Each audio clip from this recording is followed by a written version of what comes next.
San Francisco, California. 1855. In New York, they transferred to another clipper. The ship sailed away to the south of the continent and turned north at Cabo de Hornos. Then it began to climb up the coast of Chile. When it reached port of Valparaiso, Apollon was carrying in her woolen coat the remains of something that stuck to her on Ellis Island. She was not afraid to disembark for a few seconds despite the image of a port with pirates. She said she was used to those men, to any of them. They were no different from the men in that bar in the village of Bercy. But that disembarking was not the best idea, and she quickly returned. Her unusual and fearless behavior was reprimanded by the captain. Lewis thought she was lucky to get back on the ship. He also knew at that moment that this rare rebellion would not be something of one day. 150 days passed that sail from the port of Le Havre until they reached their destination. Apollon from the deck saw the city of San Francisco and thought that it did not look like what she had in mind. She didn't expect it to be like New York. But it didn't even look like a city. It barely looked like a village. Like a picturesque semi-urban spot in the panorama with lots of log cabins. Mud and dust existed everywhere. There's no going back. Remember? Lewis said as he put his hand on his face to cover his nose. It seemed that he wanted to sneeze and couldn't. Or maybe he couldn't stand the strong smell of trash and waste in the harbor. That's what Apollon thought. This place stinks, she said. Her voice didn't break as she thought it would. She didn't feel afraid. She just didn't imagine seeing the stage like this. Compared to Lewis, she did leave something behind. Her eyes would have, but her strange cast did not allow it. Not after such an exhausting trip. And her image of a strong woman remained intact. When they landed, Apollon saw everything with disappointment. There was nothing like the long, busy avenue of Champs-Élysées that they liked so much. She turned her eyes to the sea and thought she could see France. The seawater was not like that of the port of Le Havre. Fresh water had flavor and was different from what she knew. She thought about laundry and didn't know if she could wash her clothes and get them free from everything that stuck to her. She wasn't again in a place where everything could easily get dirty. The bay was disgusting and full of boats. In 1849 alone, just under 800 ships arrived.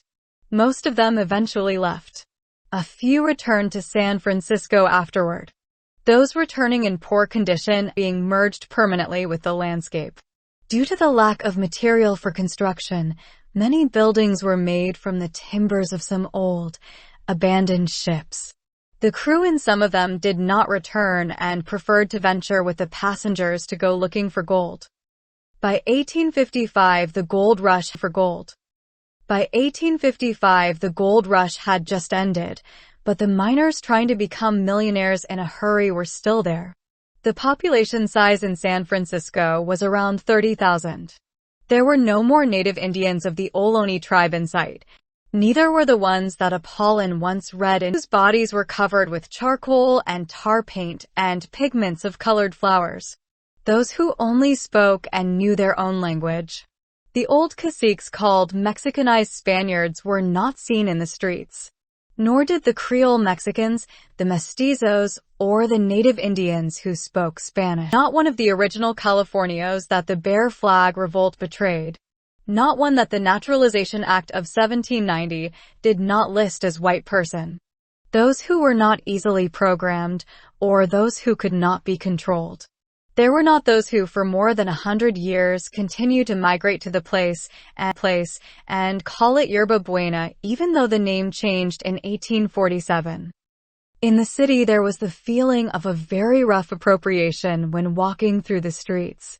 People coldly greeted when they crossed the path of others, and as a precaution it was appropriate to look out of the corner of one eye at the back of the person to be sure that he was not going to do something vile, such as shooting at the back. Cleanliness was another thing of concern because it didn't have priority among people. There was no one who wanted to take care of it seriously. Nobody cared. People preferred to rest or to do something at their convenience. They didn't want to waste time on cleaning tasks. It seemed as if people weren't thinking about staying, that they were there temporarily, passing through. Like searching to get rich in an easy way no matter what was standing in the way. It was clear why not everyone wanted to stay. Women were very few. It was rumored that there was one for every few. It was rumored that there was one for every 20 men. Men were many, and at the strangest hours it was possible to see them in the streets. And while the crowds of people were the same as what Apollon and Louis were used to seeing in Paris, the language was different. They both were native French speakers. Apollon knew Spanish much better. She learned it because if the city of the world was Paris, Spanish was still its language. Sometimes Chinese could be heard in the streets. Seeing people from China was a common occurrence over the days. The city was new and a bit dangerous. It was said perfect to start a life and make wealth, but Apollon didn't see how. Louis thought it looked like another trap.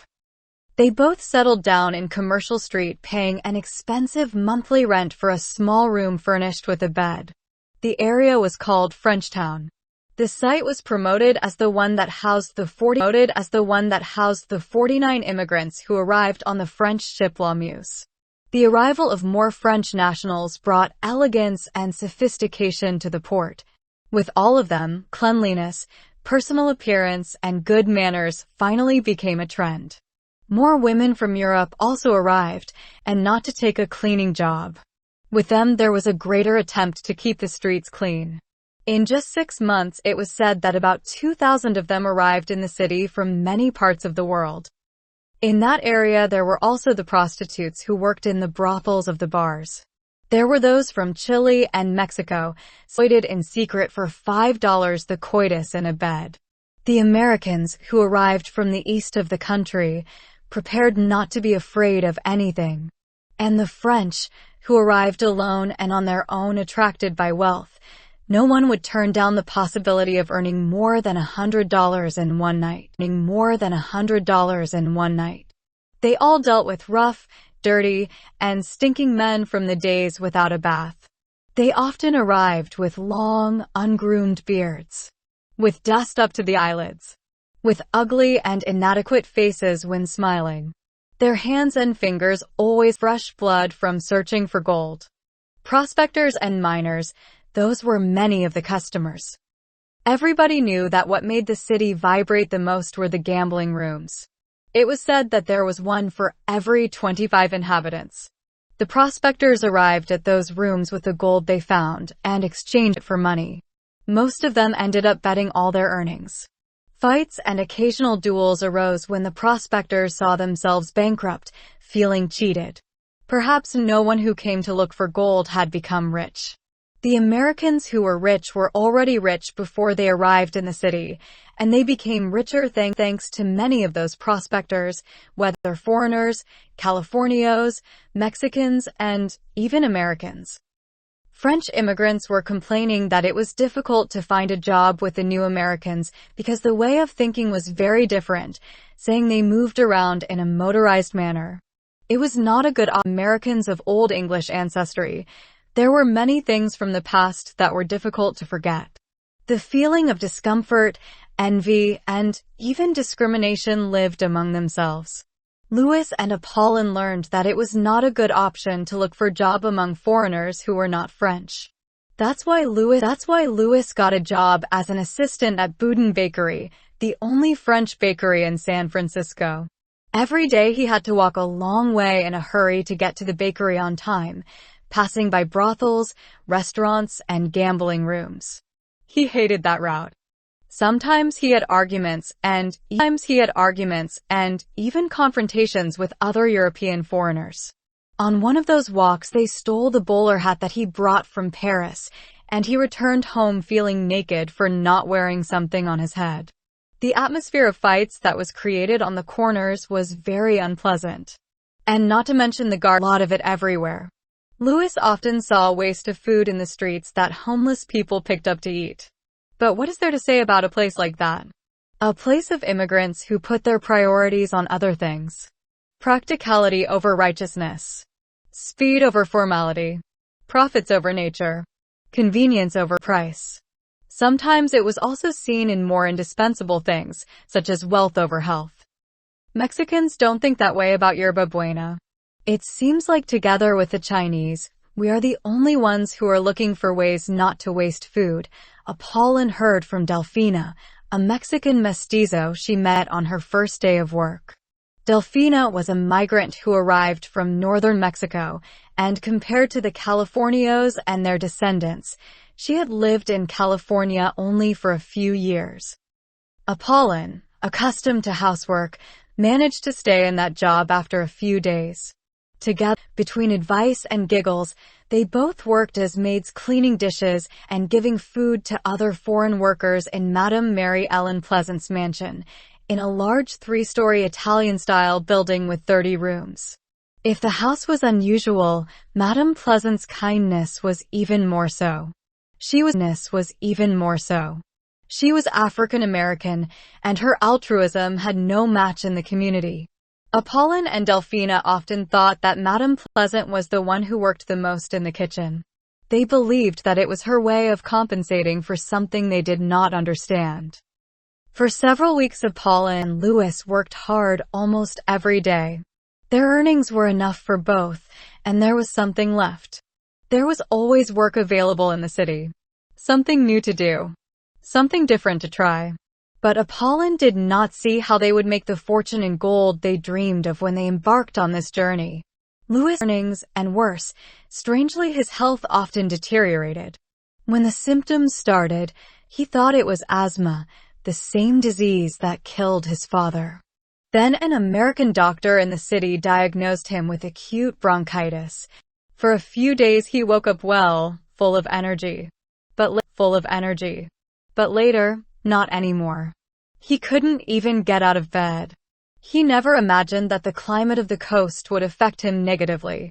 And she didn't think that their fate would be decided by something they didn't understand. Something small, microscopic. A virus, an endemic disease that lived among families in their native Paris.